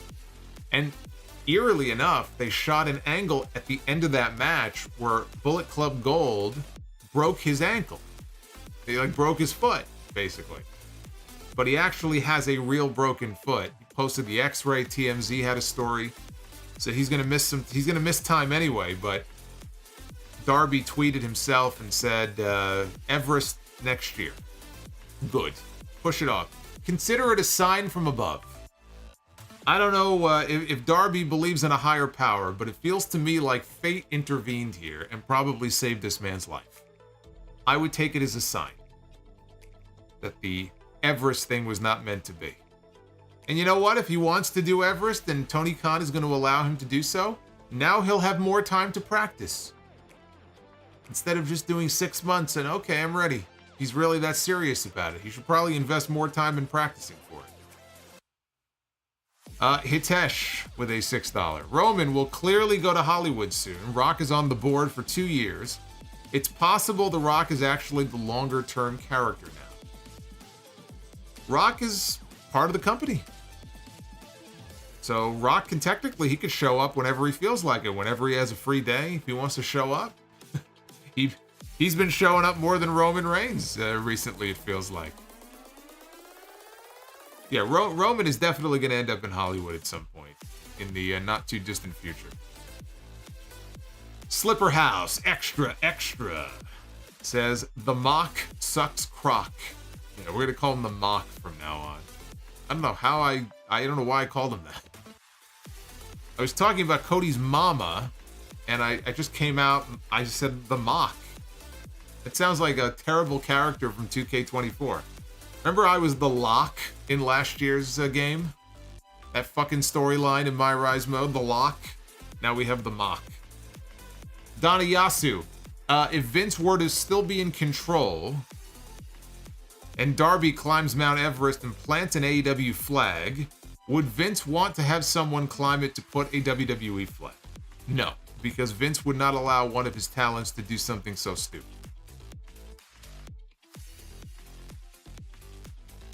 We've got Mr. A to the JKSU. Thank you for the super chat. Dev to Dust, Ring of Honor Bryan Danielson, and 2010 Bryan Danielson resembles you more than Orange Cassidy does, in my opinion. Orange Cassidy resembles Ryan Gosling more so than resembling you. Oh, I've been told I resemble everybody. I resemble everybody from Bryan Danielson in Ring of Honor to Jake Hager to Orange Cassidy. I was compared to somebody else too, and I was greatly I think it was Kofi Kingston. I think it was Kofi Kingston in 2012 when we did a bunch of interviews in Miami for that WrestleMania. And Kofi was the one who said, "You look a little like John Laurinaitis." And I was offended back then. I'm even more offended by that now. Thankfully, he was the only one to ever say that. But I believe it was Kofi Kingston who compared me to John Laurinaitis. And yeah, we don't need to be making those comparisons now. There ain't nothing I have in common with John Laurinaitis, I can promise you that. Fucking Kofi Kingston burying me like that. How dare he? J-Ray. Smackdown tonight in my hometown of Memphis was a good show. The Rock concert was hilarious, plus I got to meet and get a little selfie with Cody Rhodes. Oh, so Cody was there, huh? Well, I'm glad you had a good time, man. It just felt like things took a nosedive after that Rock segment. Kells with the $28. What up, brother Solo? I need your thoughts on this. Cody being pushed as this underdog heading into WrestleMania. I don't get how he is an underdog. LOL. Well, you know, you got a point there. They're going to try, because it's Philadelphia. It's the Rocky Balboa story. And they're going to try to push him as the underdog because the bloodline has strength in numbers. And so many people, including Cody a year ago, have been screwed over by the bloodline that he is the underdog going into WrestleMania. But you're right. Cody came back to the company. He beat Seth Rollins. He beat Seth Rollins 3 straight times, including with a torn pec. He was gone for 9 months. He came back. He won the Royal Rumble. He went to the main event of WrestleMania. Then he beat Brock Lesnar at the end of their feud. His team won War Games. And he became the first man in 27 years to win back-to-back Royal Rumbles. And in between there, he won the tag team titles with Jey Uso. So the idea of Cody being the underdog, it is a little ridiculous. But he is an underdog in that he got fucked by the bloodline last year. And so here we are again, The Rock on the board, right? Threatening to screw him out of his destiny once again. It's, you know, it's the classic babyface story where Cody has to overcome all this adversity if he wants to walk away with the championship. It's a pretty basic story. But yes, Cody is someone who has actually had quite a bit of success. From the moment he stepped back in, he's been pushed as the top guy in this company from day one. Chad Gable is an underdog. Cody Rhodes, not really an underdog. Holiday 197. What are your thoughts on the WrestleMania match cards so far? I think it's pretty good. It's pretty good so far. Cody and Roman, I'm looking forward to that. I'm looking forward to the tag match on night 1. I think that's going to be good. Seth and Drew, I think, is going to be very good. I was looking forward to Rollins and Punk, but Rollins and McIntyre is going to be very good. Sami Zayn and Gunther is going to be very good. It's just, I really wanted to see Chad Gable in that spot. I just felt like that was the better story, and I am disappointed that we're not getting it. Doesn't mean that Sami and Gunther is not going to be a good match, though. Logan Paul, Randy Orton, Kevin Owens, also going to be very good. The 6-pack ladder match is going to be a clusterfuck. You got 6 tag teams in a ladder match. I mean, how many ladders are we going to get? We're going to get 10? I mean, it's going to be a mess. What else? We have Becky and Rhea. Big time match for the women's division. That's going to be very good. Bayley getting her moment with Io Sky. So I think it's a strong card. And it's incomplete. We still don't know every single one of the matches yet. But I think it's a pretty strong card on paper. Daniel Malcolm with the $35 Hollywood Dave Batista Super Chat. Daniel, thank you very much. Rob G says Rock distanced himself from WWE so much in 05 and 06. Well, he was offended that they let his contract expire and they blamed it on a clerical oversight. There was some bad blood there for a while. Rock was hot about that. He was not happy. And I also think that Rock had people in Hollywood that were in his ear telling him that if you want to establish yourself as a movie star, you got to get rid of the wrestling stuff for a while. You got to distance yourself from it. I think that was part of his calculus too. He's always been a wrestling fan. It's in his blood. It's in his family. He was always going to come back to it. But I do think part of it was that he felt like, look, if I want to get myself over in this other world, I have to get away from this for a while. And the way that his contract ended and things went down with WWE, I think really bothered him. And there was some friction there for a while because he didn't do anything for a few years. For several years, actually. I remember there being talk probably towards the end of 04, heading into WrestleMania 21, that Rock, and again, I don't know how true this is, I'd love to ask him, but I remember there being talk at the time about Rock wanting to possibly work a match at WrestleMania, find a way to reach out to Randy Savage and have Rock against Macho Man at WrestleMania 21. So point being, he was already thinking about plans for the following WrestleMania when everything went down, and he obviously wasn't at that WrestleMania. But yeah, he didn't do anything with them for a few years. This journey called life. Hey Solo, how can they make LA Knight hot again? Get him in there with Logan Paul, who everybody hates. That's why I thought it would be such a great, matchup to put the two of them in there together, because Logan Paul is a genuinely hated heel. And so it would just make LA Knight that much more of a babyface if he went in there and talked shit about him, and if he went in there and beat him and took the title from him. It would have been perfect. And I still think it can be. Alex with a $10 super chat. You mentioned the Night 2 main event is going to be chaotic and messy in terms of interference. Throw some names out there that you think will show up or should show up. Well, you'll get Rock involved in some way. You will have Jimmy, you will have Solo, you will have Heyman. There's the potential for a new Bloodline member to debut. I kind of hope not, because not that night, because if there's a new Bloodline member like a Jacob Fatu or somebody, or a Tama Tonga, shows up since he's coming to WWE, that probably means Cody would lose, and that would be a terrible decision. So I think the Bloodline guys, I think you may see Seth Rollins show up. I think you may see some other people who have been wronged by Roman Reigns. We could see Triple H play some kind of role in that match, maybe in fending off Rock. I mean, there's any number of people who could be involved. In my kind of fantasy world, I want to hear the glass shatter and have Austin, drive out in his ATV and stun The Rock one last time, It's possible. It might not be very likely, but it's possible. Right? So you can get any number of people involved in this match. Mr. Fister, just listen to Russo on Busted Open. Wow, bro. Well, I'm glad you did, so I don't have to. Abu Sika says, Bukkake, St. Patty's Day Weekend Edition. That's right. Is that what people are usually doing on St. Patrick's Day?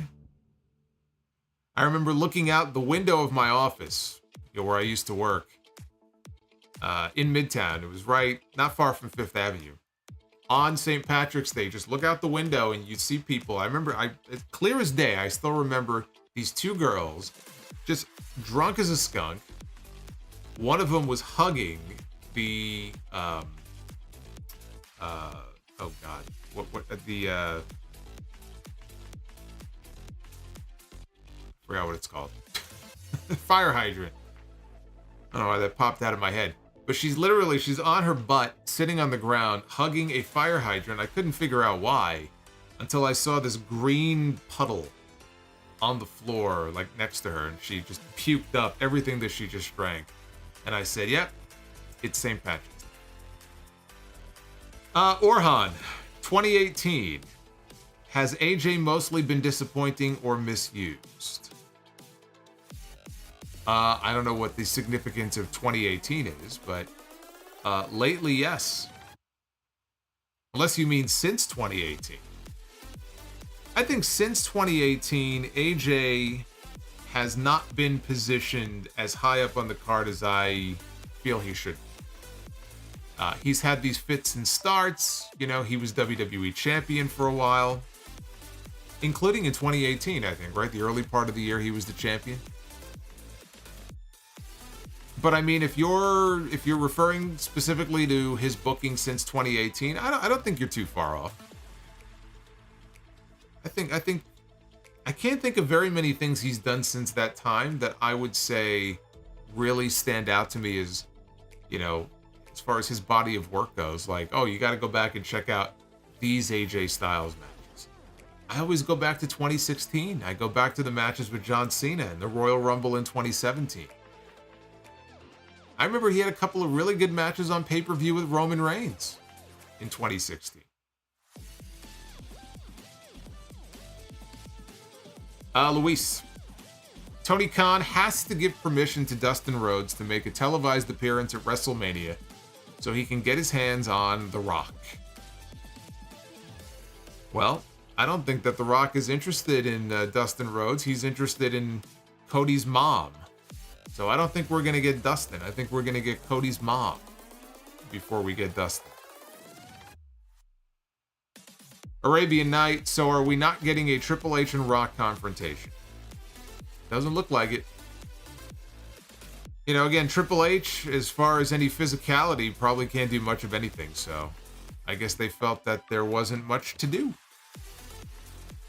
Because he hasn't even been mentioned. Triple H has not even been mentioned the last couple of weeks. Unless he gets involved in that main event on night 2. If Rock tries something and Triple H wants to kind of cut him off, right? You could always do that. But no, it doesn't look like it. Kells, could Roman cut a promo on McAfee next week? That's right. Roman Reigns is going to be on Pat McAfee's show next week. Could he cut a promo? Yeah, I mean, why wouldn't he? Why else is he going to be on there? When Rock was on there, he cut a promo and they aired it on SmackDown. He was talking about the Cody Crybabies for the first time. So yeah, of course he's going to cut a promo. Daniel Malcolm. A ghost so nice it appeared twice. Yes, that was the second one. That was Abu Sika. Abu Sika's brainchild was the Bukkake ghost. Thank you, Daniel. Hey, Ted Evans. Trying to think of a wrestler that I can compare Okada to for someone that is not familiar with him. What are your thoughts?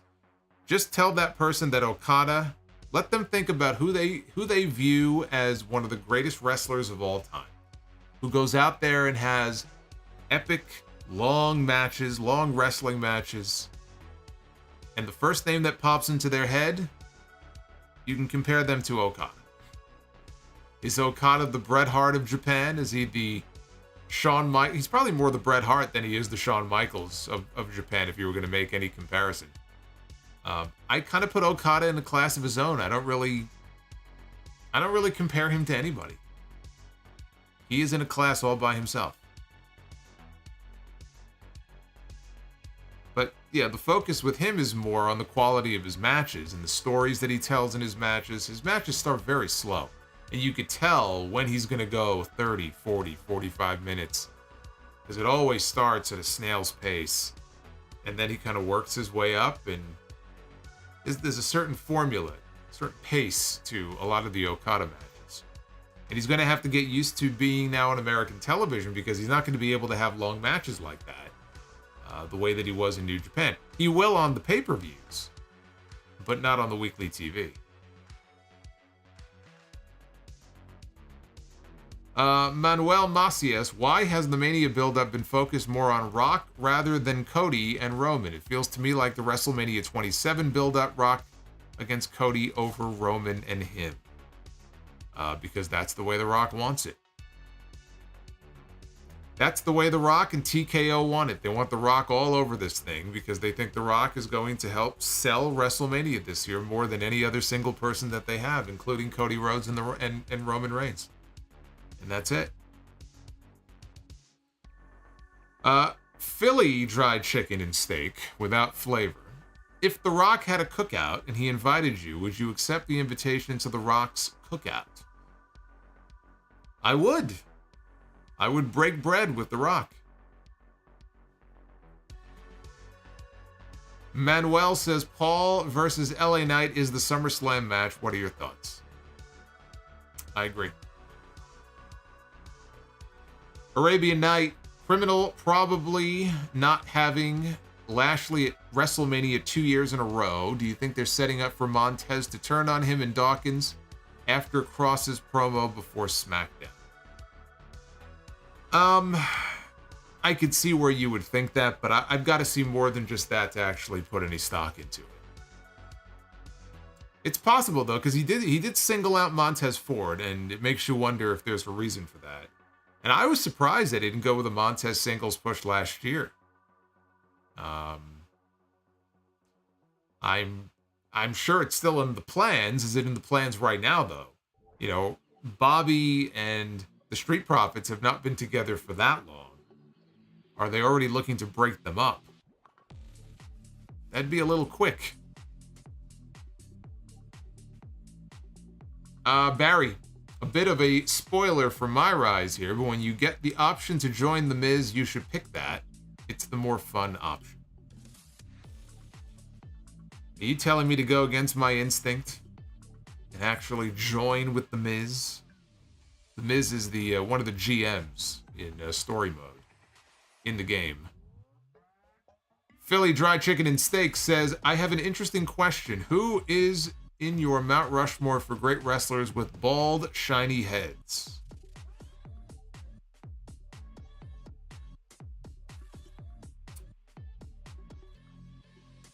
Hulk Hogan, Stone Cold Steve Austin,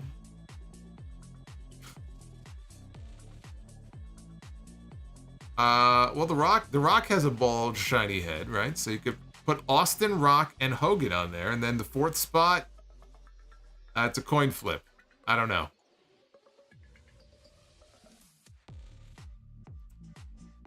Kurt Angle. Kurt Angle. There you go. Kurt Angle has been bald for most of his career, so I'll go Kurt Angle. Joseph Brooks, would you say that although we know wrestling will never be as hot as it was in the late 90s with WWE, WCW, and ECW, would you agree that wrestling is, as of now, starting to have that feeling again? Now look, I mean, business-wise, wrestling is as hot as it's been since that late 90s period. It definitely feels hotter than it has in a very long time. And you know, even AEW, the numbers don't necessarily reflect it in terms of the ratings or the ticket sales in certain places. But right now, as a whole, and especially in WWE, business is up, and the product overall just feels hotter than it has in 2 decades. Boots. Currently filing my taxes. I logged into my Acorn account to see my dividends. First thing that pops up is The Rock promoting a debit card. He's everywhere. He's everywhere. And you throw John Cena in there, every fucking Honda commercial that comes on, I hear his voice. I'm telling you, man, these guys are everywhere. Xavier Walker, love the show. Solomonster, do you think Triple H cashes heat legally or socially for being complicit in previous WWE controversies coming to light soon? Well, we don't know that he is going to be proven complicit in anything, so think you may be getting ahead of yourself there. If stuff comes out and he catches heat, then he'll be in a lot of trouble. But right now, it looks like he's keeping his head down, and it looks like he's going to avoid any heat for anything, unless we find out stuff that we don't know about yet. But that hasn't happened, so he's got nothing, at the moment, he's got nothing to be worried about. Barry MK says 2004 was a great year of Raw, just a very bad year for Kane and Lita. Yeah, well, great is not a word I would use to describe that period. I am not as much of a fan of that period of Raw as you are. 2002 and 2003 SmackDown, absolutely. 2003 Raw, 2004 Raw, not really. Will Chisholm, are you surprised that WWE is letting talent work HCW shoes on what? Is this Tony Storm? Watch for the shoe? Well, I assume he's talking about the GCW show. WWE is allowing some of their talent. We'll find out who the other ones are. Shayna Baszler has been announced for the Josh Barnett Bloodsport show, WrestleMania weekend. It is very surprising. And it's a refreshing change. Because WWE does not allow their talent very often to do that. It might be done as a favor every now and then, like Booker T has his promotion. They might let an NXT name work Booker T show. They let Charlie Dempsey go over at the beginning of the year and work a show for All Japan on New Year's. Nakamura, they let him work Pro Wrestling Noah in a match against Keiji Muto last year for New Year's. So it's rare, and it's something that I would like to see WWE do more of. I think it's great. Especially mainly with talent that they're not really doing much with. Like, imagine Chad Gable showing up in Bloodsport. Like, how fucking great would that be? Doesn't look like he's going to be doing anything else WrestleMania weekend, so why not? Joseph Brooks. Cherish, keep, borrow, sell. On these great heels who were also great baby faces. Roddy Piper, Jake the Snake, MJF, and Kurt Angle.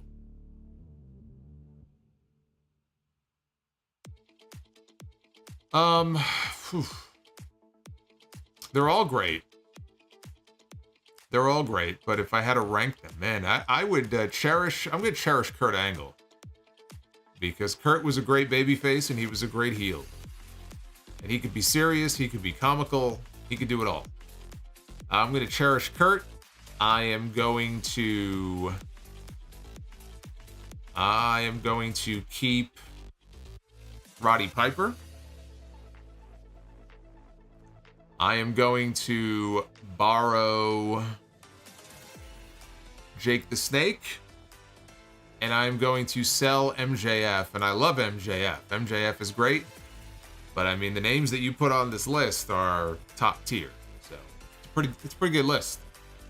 Booba.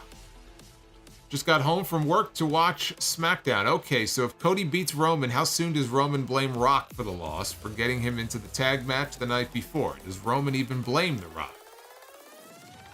We don't know if The Rock is going to end up revealing that the whole thing was all just a put-on from day one, right? That's also a possibility. Or it could be a case where Roman loses and then Rock leads a bloodline beatdown of Roman Reigns and they kick him out of the bloodline. Right? I mean, there's any number of possibilities here. Rock blaming or being blamed by Roman for the loss is one of many options that they have. Chris, no Tiffy time at WrestleMania. What about Braun and Andrade? Why debut these people if there's no real plan? Also, is there a world where Dominic is ever taken seriously? I think that one day there will be a world where Dominic is taken seriously. I think so. I think so. You make a great point, and I've made this point before. It was very strange that they would debut new people from NXT this close to WrestleMania unless they had WrestleMania plans for them. Now, Braun Breaker, I said that I think he's going to be your Andre Battle Royal winner. He may win the Battle Royal on SmackDown the night before. Tiffany Stratton wasn't on the show this week. She's been on the show most weeks. She could still end up with a WrestleMania match. Maybe Bianca. Doesn't look likely. I think Bianca will be involved with Damage Control. but it's a fair point. Like, why wouldn't you just wait until the night after WrestleMania? You're this close to WrestleMania. These are brand new people first being called up, and there may not be a role for them. So why call them up? Why not wait the Raw after Mania, the SmackDown after Mania, and debut them there? Traditionally, that's what they would do. This is like the worst time to debut somebody new from NXT. Because then they end up getting lost in the shuffle unless they have a solid plan for them at WrestleMania. It's like, there's no real point to it. Why wouldn't you just put it off for a few weeks? Base Beer says, just realized that Cody and Roman are facing each other twice at WrestleMania this year. Reigns and Rollins were listed as champions in the graphic, Rock as the People's Champion. Well, that's what he calls himself. Arabian Night, you surprised that Imperium are not in the tag team qualifier. Imperium is on Raw, and I don't know that we know what the Raw matches are going to be. So how do you know they're not going to be in a qualifier? They may be in a qualifier on Monday. I mean, I would expect them to be. I assume we're getting more qualifiers on Raw. Joseph Brooks, here's a different dream match question. What's in your mind the prime years for Kurt Angle and Bret Hart that would make it the dream match for you? For me, it would be 1994 Bret, and it would be 2002 Kurt Angle. That's the dream match. 94 Bret, 02 Kurt. And it could be 02 or 03, but I think it's 02 for Kurt Angle. That's the dream match right there. We have got Base Beerus again. Randy corpsing after Logan Paul kissed his forehead. LOL. Yeah, I didn't mention that, but when they had Orton down on his knees before Logan was going in for the punch, he did give Randy a kiss on the head. On the forehead. Paul Carpenter is cooking. Cooking what? You didn't tell me what you're cooking. Will Chisholm, I used to joke saying Okada is Randy Orton if Randy cared in his mid-20s and 30s. Well, you know what the comparison with Orton and Okada is apt for is the dropkick. Because Okada and Orton have two of the best dropkicks I've ever seen. So maybe Randy Orton is the closest comparison I would make. But again, I look at Okada and I just say, I don't really compare him to anybody. He's just kind of, like, you have people that compare this guy to Shawn Michaels, or this guy to Bret, or this guy to Stone Cold. And I look at them and I'm like, there's only one Stone Cold. Like, I wouldn't, you know what I mean? Like, there are certain people where it's just like, it's them. They carve out their own niche. It's just like, you can't really compare them to anybody else. Randy Orton may be the closest thing. Because Orton also, he kind of worked a methodical style, the drop kick, very athletic. Clone Force. Thoughts on WWE talent going to wrestle at GCW? We already talked about that. I think it's a positive thing. I'd like to see them do more of that with other promotions. I could think of one promotion based here in New York where, my God, if I can get my hands on Chad Gable and bring him to House of Glory, fuck. I would do that in a heartbeat. Barry MK, after watching, hey, Nick Aldis and Adam Pierce, call me. After watching both options, most people like The Miz option the most. All right, well, we might have to do that. Base Beer says, I actually thought Mercury lost an eye that night. He's lucky he didn't. He's very lucky that he didn't. And the Juliet says, Raw qualifiers on Monday are The New Day against Alpha Academy, DIY against the Creeds, and Awesome Truth against Indus Share.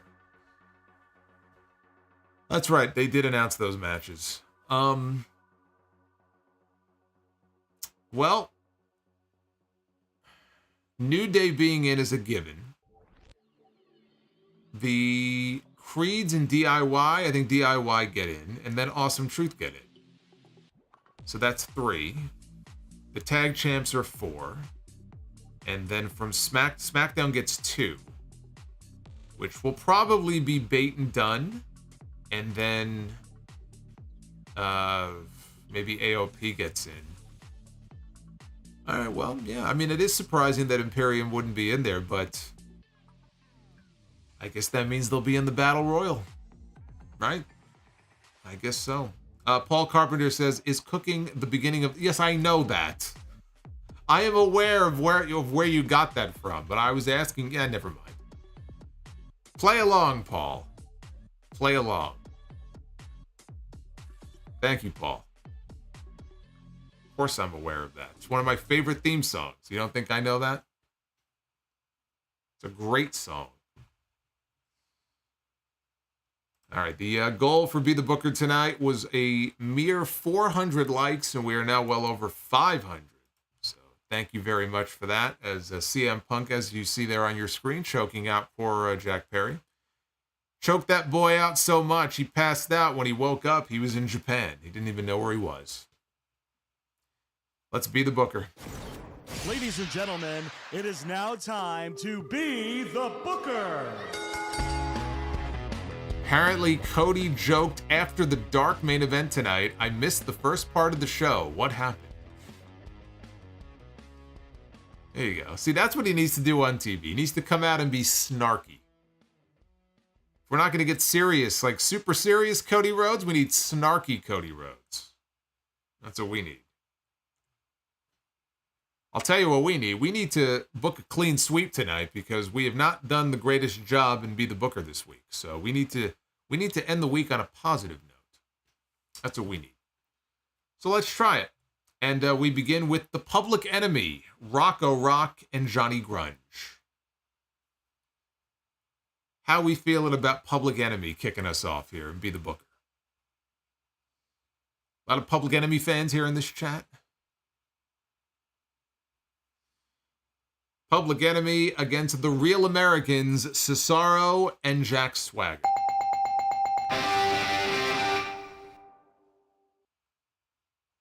See, a tables match would be most depressing. Why don't we add a stipulation to this match? Wouldn't it be something if we landed on tables match? I'm curious now. Because really, that's the only stipulation that would be appropriate here. But there's a lot of stips, as you can see, as we take this thing for a spin. We don't do stipulations all the time.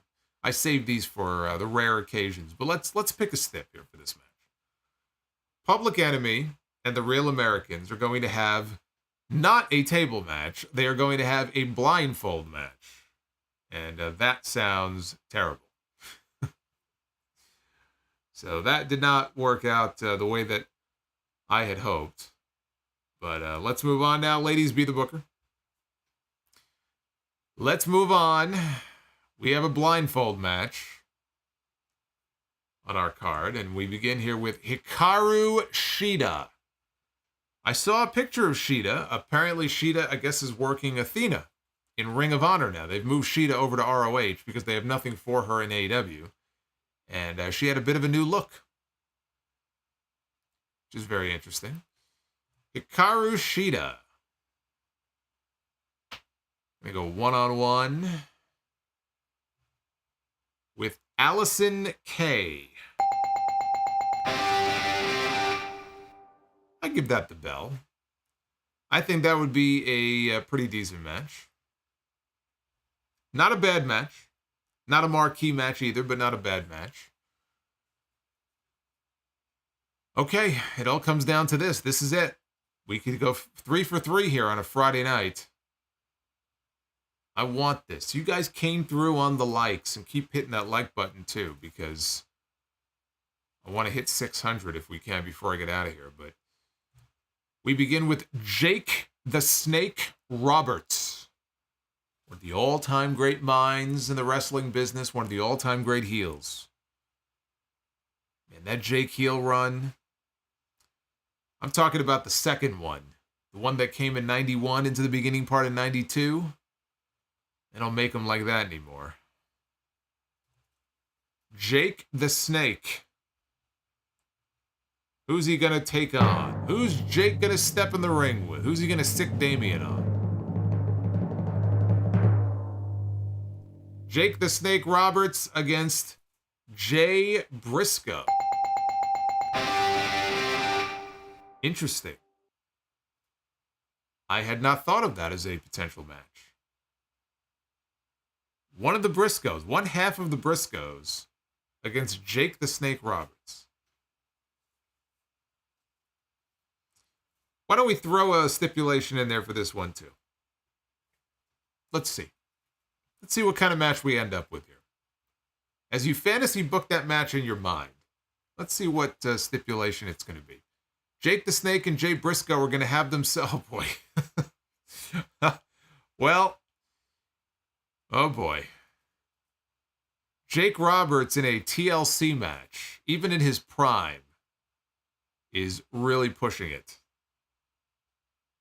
See, Jake is a guy, man, this is like the antithesis of what Jake is all about. Jake's all about psychology, in the ring, on the mic. Jake Roberts in a TLC match, it just runs so counter to everything that this guy probably believes in and how he was as a performer. Jay Briscoe would thrive in a match like this. Jake, though, I don't know about that. Oh, wait, but hold on a second. Hold on. We gotta... I missed it. Let's go back. Ladies and gentlemen, it is now time. You're gonna hear all the sounds again. You're gonna hear all the sounds again. But I forgot we had a clean sweep. Couldn't get out of here without playing that. We went 3 for 3. I have to give you the sound effect. There you go. Almost forgot. But not quite. Marios. Hey, Solo, if you had to choose, what would your Love Ziggler nickname be? My what? My Love Ziggler nickname? I don't know what that means. If you had to choose, what would your Love Ziggler nickname be?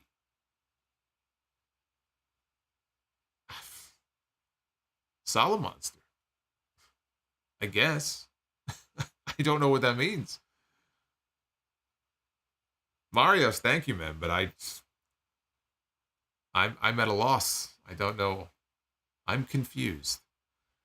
Mark Kwan, 1976. Whose side is Solomonster on? I don't know, man.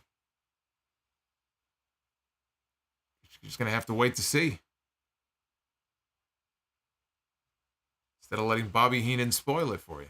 Even though he really didn't spoil anything. DEH Sires. 2009 Undertaker against Gunther in today's time would be fire. Nah. 2009, I would go 2007. Like 2007, 2008 Undertaker. Like 09 would be cool. That was the same year he wrestled Shawn Michaels, but I'd go like 07, 08 Undertaker. I feel like that was his physical peak. Cameron Spencer with the $4.99. The Katie Vick segment had me laughing in tears with snot coming out of my nose and my stomach hurting. The funniest segment I have seen in wrestling. Are you talking about the segment in the funeral home? Really? It made you laugh that hard? You and Vince McMahon would get along very well. I hear he doesn't have much to do these days. You should probably give him a call. Maybe you guys can hang out. Come on, Cameron. Philly Dried Chicken says Dakota Kai. That girl is poison. And there you go. Philly Dried Chicken and Steak, thank you very much. Thank you, everybody. Including, we got to see the Ghost come out a couple of times tonight. On the Dynamite stream the other night, we had our first Coal Tar Super Chat sighting. You guys have been having fun with these, so I appreciate that. On Monday, come back here is the next time I'll be live with you. We'll see what Cody Rhodes' response is to The Rock, talking about his mom. Sunday, of course, is episode 853 of The Sound Off. We're going to talk about all the news of the week. Mercedes Moné debuting in AEW. Corporate Officer number 1, 2, 3, and 4 revealed in the Janelle Grant lawsuit. I've got some thoughts on that. And Dark Side of the Ring is talking Buff Bagwell. And I got a lot to say about that, too. Especially some stuff that Buff said in the episode that has already been very forcefully pushed back on by a certain someone. So we'll talk about that. Talk about that and what led to the true nail in the coffin once and for all for WCW, because Buff had a part to play in that. So that's coming up on Sunday. Until then, be well, stay safe, have yourselves a great weekend. Thank you, as always, for all the love tonight. And I leave you with this. One last word here from the People's Champion. I think he has a little something to say to Cody Rhodes. Rock, what is it? What is it again you wanted to talk about? I can't give the belt to Dusty, but I can give it to my mama. I can give it to my mommy. My mommy. Shut the fuck up. See you guys on Monday night.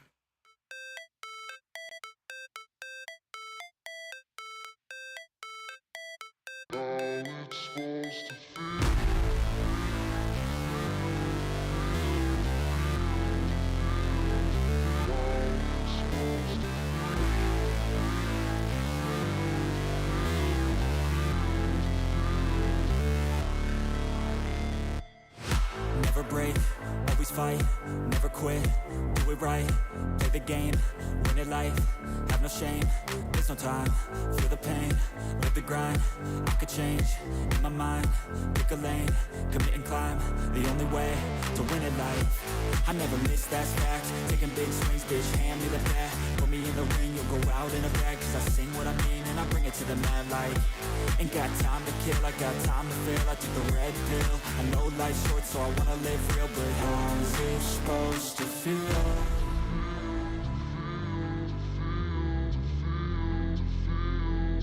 How's it supposed to feel?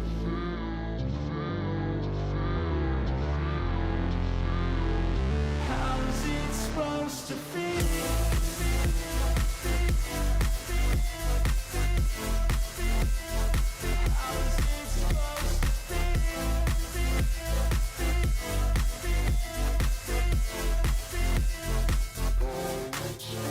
They wanna say my name, but they holding back. They wanna say they hate, but they know it's cap. I ain't play no games, I just do that's fact. And I don't feel no shame, it's a mood you lack. I go crazy, nah bitch I ain't lazy. Track after track, I work on this shit daily. Pass me the jack, right as fuel, got me hazy. About to unpack all these things I've been chasing.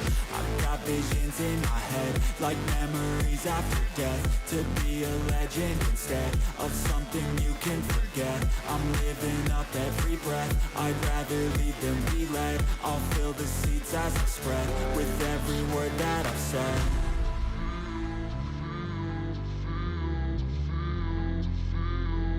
How's it supposed to feel?